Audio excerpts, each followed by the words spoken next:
love the How are thobe. you? I love the thobe on you. It looks Oh, nice. thank you very much. It's very. Hold on, these tabs keep popping open. I don't know, Darker. I like how you linked that. I'm gonna do this. So, Okay, I can I think I help got you? it. I think I got it. Yeah, I was just, getting bored real quick and sending a message on open. Instagram. I like how you linked that to the Yeah. last page. It's nice. Anthony, you are currently the MC, but I want to ask you if we can switch roles, and if you can hand over the baton back to me just for this one session. You got it. Wonderful. Got it. It's all yours. I actually want to say one thing before we get started. I've interviewed, in a very humble way, I've interviewed a few different celebrities and I've met people doing this job, which I'm very blessed for.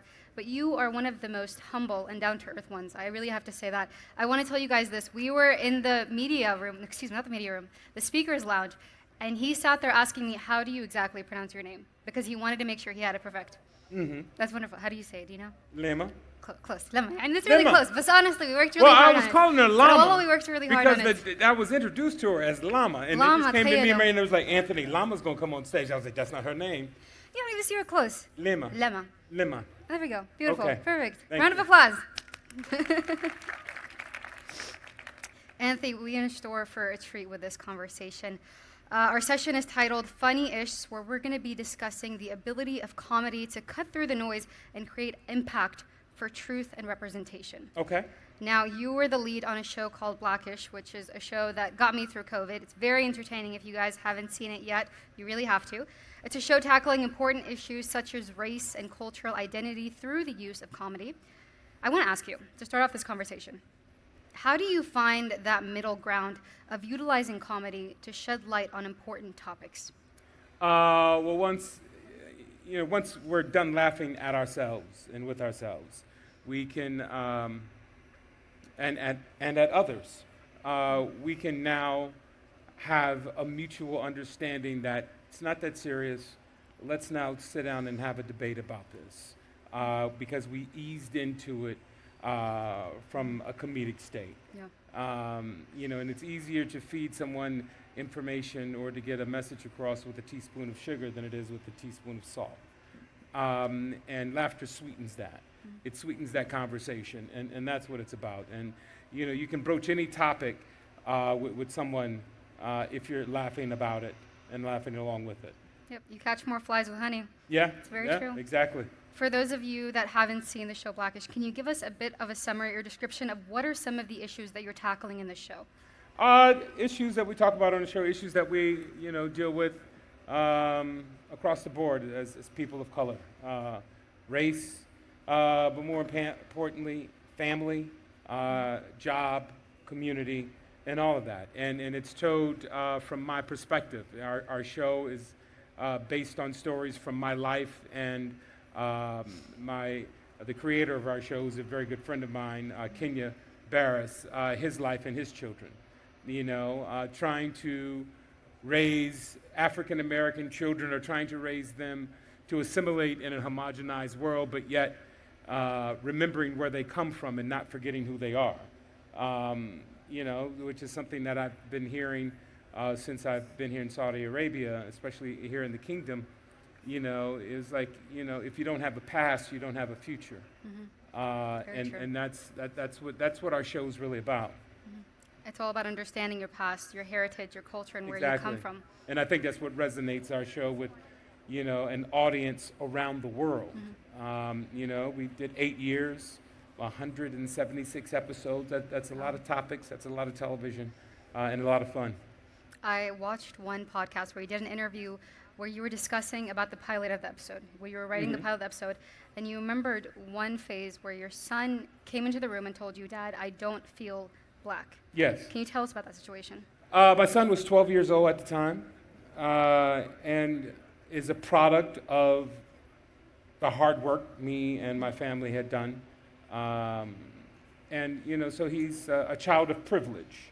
And we're the only African-American family that lives in our neighborhood.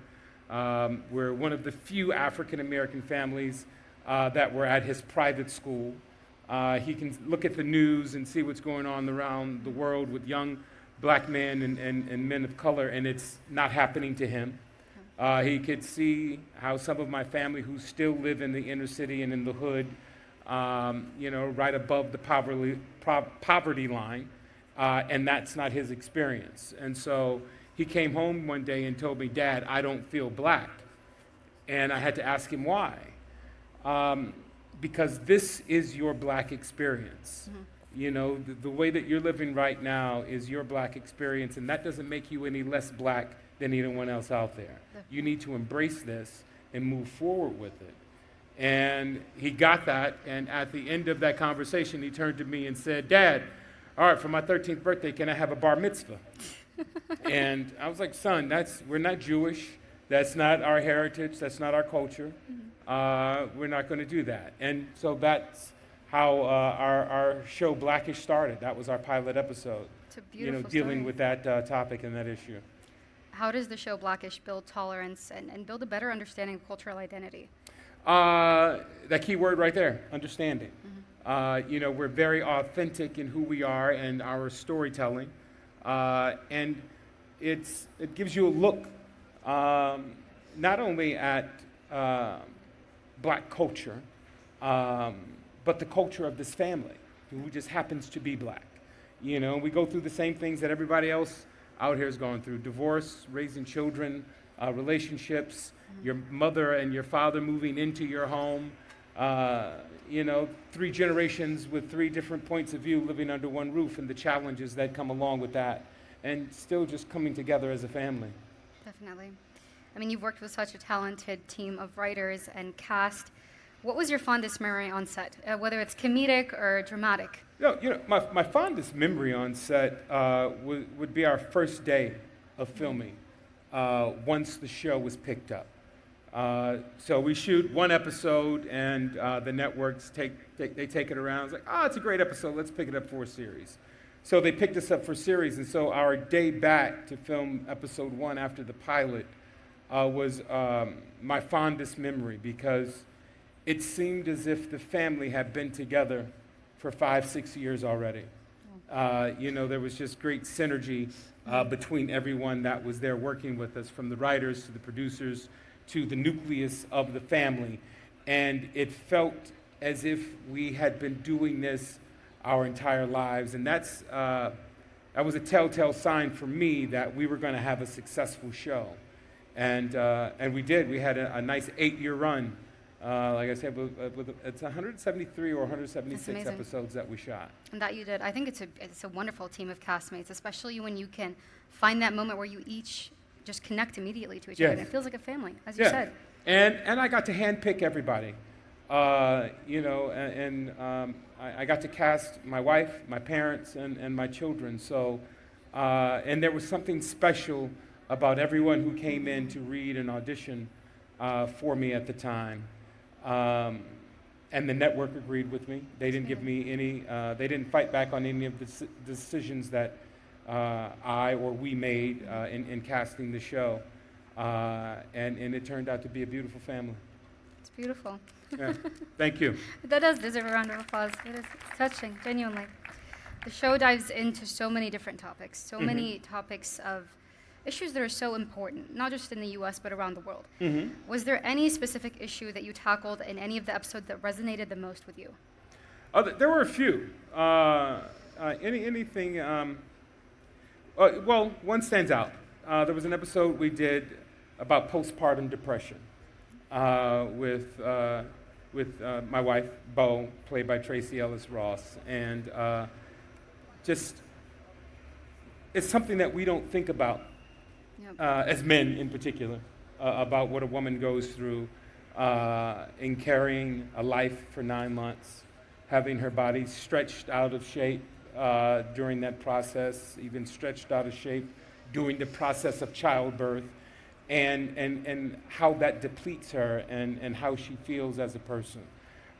So that episode really resonated with me, just because it allowed me to learn something that I didn't know before, and have compassion and empathy and sympathy for someone that I never had before or experienced before. So just to know what women go through in terms of that. It's actually one of my favorite episodes. Was it really? Yeah, it was genuinely. When you have a difficult topic to dissect, such as postpartum depression, how do you go about utilizing comedy when you can to convey that message to help people understand it better? Well, we find the humor in it. We don't poke fun at it or about it, but we find humorous moments within that. You know, how it may affect me as a character in the show, as a husband, as a parent. Will I be able to get back in there and make another baby? And things like that, and just how that affects us as a whole, and other children. But we find the humor to offset the seriousness of it, because my character Dre can be very irreverent and silly. So, we find the humor in the office place, the humor between me and my mom, and whatnot, and we still tackle something as serious as postpartum depression, and not gloss over it, and not ham it up, but really hit the message home that this is something that we need to address and talk about and have empathy for.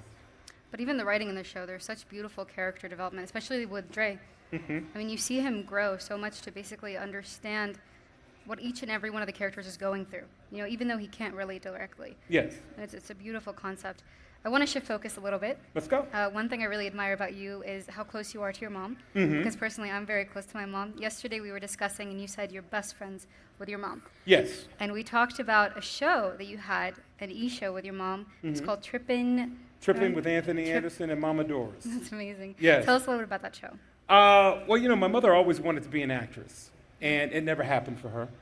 One, because she's a horrible actress, guys. She just can't act. Oh. It's the truth. She'll tell you. But so she made a lot of sacrifices for me growing up as a single mother early on until she met the man who I call my father, my dad. But so she sacrificed a lot in her personal life and career to raise an actor, not knowing that's what she was doing.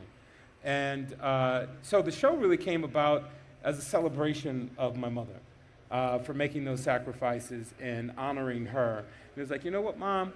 Let's go on this 6-week vacation throughout Europe, go to countries and places that we never thought about going ever before in life. And on top of that, we'll have a film crew film it. And on top of that, which I know you're really going to love, you're going to get paid. And so that's what we did. And the first season was a success. I've done my DNA testing, and it was from my maternal side. So our follow-up season was something that I would hope to do, is to start in the northern part of Africa and make our way down to Cameroon, which is where I found my lineage to be from, and find the tribe that we actually come from. So from North Africa all the way down and visiting these various countries and taking my mom there with me, and then experiencing that, as well as getting dual citizenship as a Cameroonian to end the second season of the show. So that's the plan for our second year. So you're going to go back and track your culture, track your lineage, and also connect, become closer to your mother. Exactly. That's beautiful. Yeah. You said something that I really, really like, and I want to kind of hone in on this point. You said that our parents, your mother specifically, sacrificed so that you can make it and you can chase her dreams. Mm-hmm. I think that's absolutely beautiful. I think every parent, obviously, I'm not a parent yet, but every parent sacrifices for their children. I mean, my mom specifically, by the way, I'm a political journalist, and my mom dreamed her entire life of becoming a political journalist. And subhanAllah, somehow I fell down that path. So I think it's so beautiful that we carry on that legacy for them. It is. And as a parent, as a parent myself, I do that, for my children. And it's all about sacrifices, and it's all about lifting as we climb. Yep. Bringing up the next generation of storytellers or whomever. But as long as I'm pulling myself up on the rung, I have my hand down here pulling somebody else up with me, and that's my responsibility. It's amazing. Yeah. We're down to our last minute. I'm going to put you on the spot with this question, if that's okay. We have a lot of wonderful and extremely, mashallah alayhum, talented actors and comedians in Saudi. Mm-hmm. Do you have any advice for them coming from a producer and an actor standpoint? My advice would be to be your authentic selves. Tell your stories. Don't let other people tell your stories for you. Be passionate. Be diligent, determined, disciplined, and just keep pushing forward and never compromise who you are and what you believe in. That is my advice, and keep pushing through. And realize sometimes that you will not get the yes that you're looking for, and the opportunity may not be there before you, given by somebody else, and it's your responsibility, it's our responsibility to create those opportunities for ourselves. And that's what we do. That's beautiful. Yeah. Anthony, thank you so much. That's all the time we have left. That's it? I know. It went by very quickly. Oh, man. Okay. But thank you so much for the session. I'm going to pass the baton back to you. I got it. All Okay. right, cool. All right. And that's it from my side. Thank you so much. Okay, thank you very much. Enjoy the rest of the Pleasure was MC. all mine. Thank you so much. All right.